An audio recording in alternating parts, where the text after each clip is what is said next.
And our guest is Peter Fitzsimmons, who is the Executive Director of the Jazz Heritage Center, which is part of the mixed-use project that I visited just a few minutes ago. And I have to admit, I'm just stunned at what's happened. I mean, there's already an ambience down there. There's already an energy down there because there's several clubs, and not just the Yoshis, which everyone's heard of, but there's that sense that you get in a jazz district. You know, they used to have it on Broadway, right, with the Black Hawk and El Matador. All the great clubs. You get that feel, you know. Right. Oh, Black Hawk actually was down on. Black Hawk was in the Tenderloin. Tenderloin. But I went Bop to City.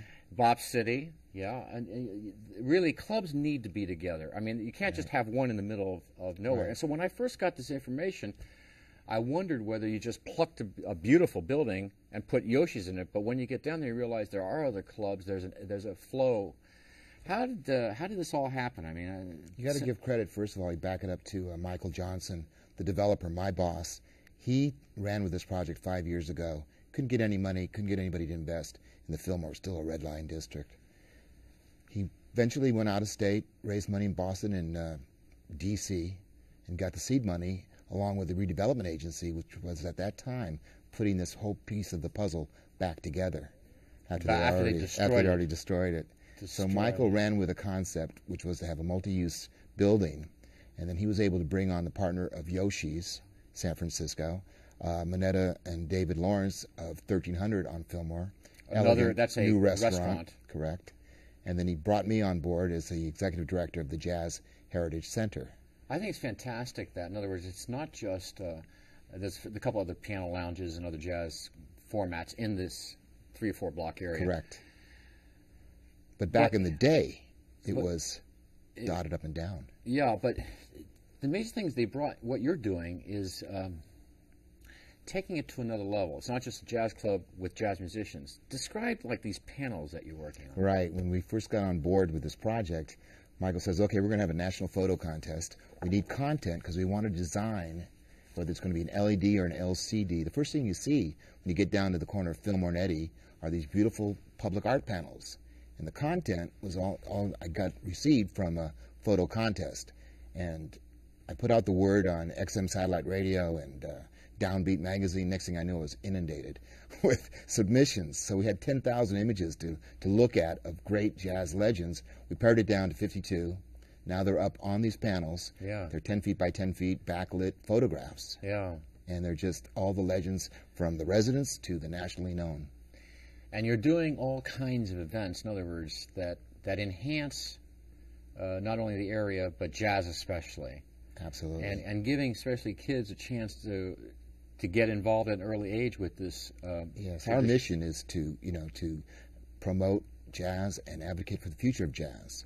So the history and the legends that we're honoring, the legacy of jazz, we're doing that through the Jazz History Art Center, in which we will actually bring forth beautiful artifacts and memorabilia of the history of jazz in the Fillmore, and they'll go beyond the Fillmore and connect all the dots from the evolution of jazz in America. So we have that's fantastic. You and I were talking. One of my lives was doing jazz piano, and I mean college and a little bit after that. I love jazz, and of course disappointed that Yoshis was always in Oakland. Right. You know, because you could hear the advertisement that.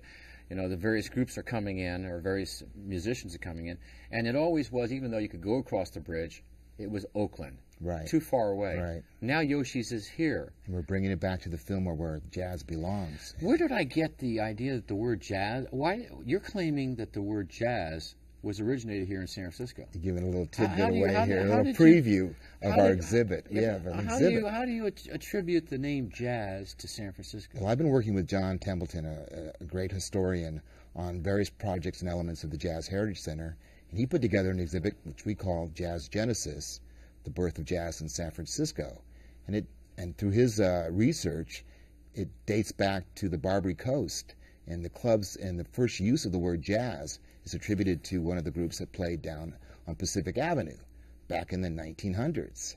So he looks at all of the history of jazz in San Francisco, and it's deep. So we're going to bring out the memorabilia. It's the first jazz album ever recorded, and wow. Do take you have our any claim. instruments of some of the famous jazz musicians? Oh yeah, we're gonna hook up with our grand vision is intense. We want to hook up with the Smithsonian.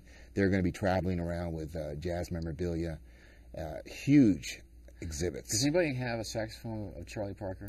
I'm sure there's much more. Miles Davis, trumpet. Is that I actually was able to see Miles Davis at the Black Hawk, and it's a funny story. That yes, I was underage. So what they had is they had on the side alley, the storage area with all the maintenance gear. Brooms and that sort of thing.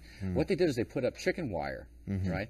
And they charged us $10 as and kids, and we could go in there and just sit there and watch. I was able to watch Miles Davis do his normal thing. He left the stand, walked off the stage, went out the door, came back 45 minutes later. That's how he was. That's Miles, yeah. But he, like you, people don't realize, had extraordinarily college educated and refinement of their art talents. You went to the University of California, Santa Cruz. Correct. He actually did some studying at Juilliard, I believe. Right. So even though, jazz is a funny thing, and that's the thing, is that in this new environment, this high-tech environment, what you do remove is that kind of seedy part of jazz.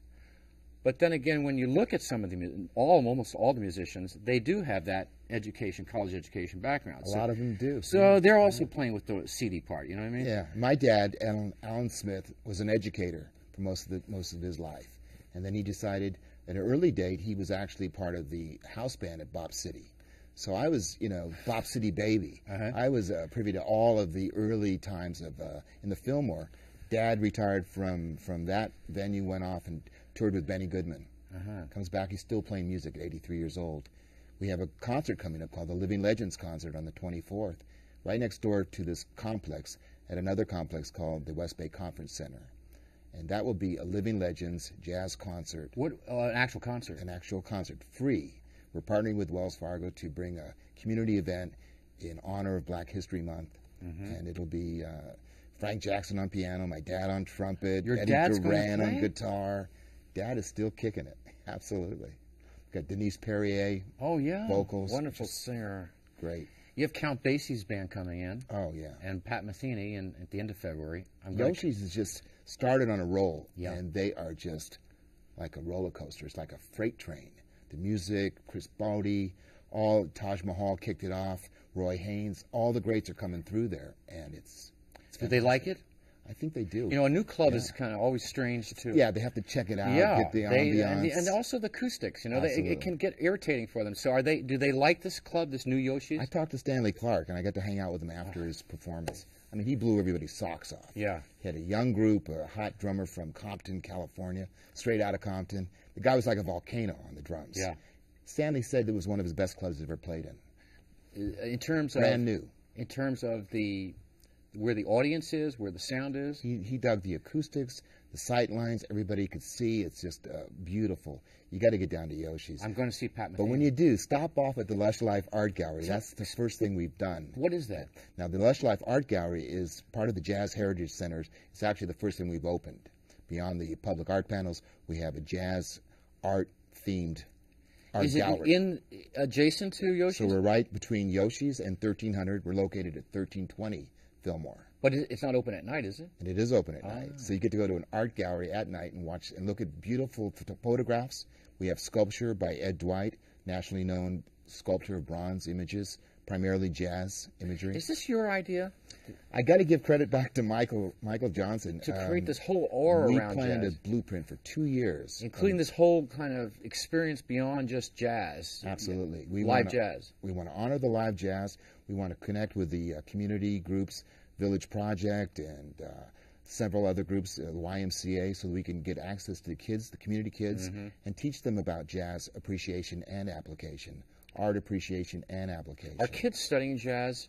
I think their opportunities are really diminished. They don't get the instruments, so we want to, fill in those gaps.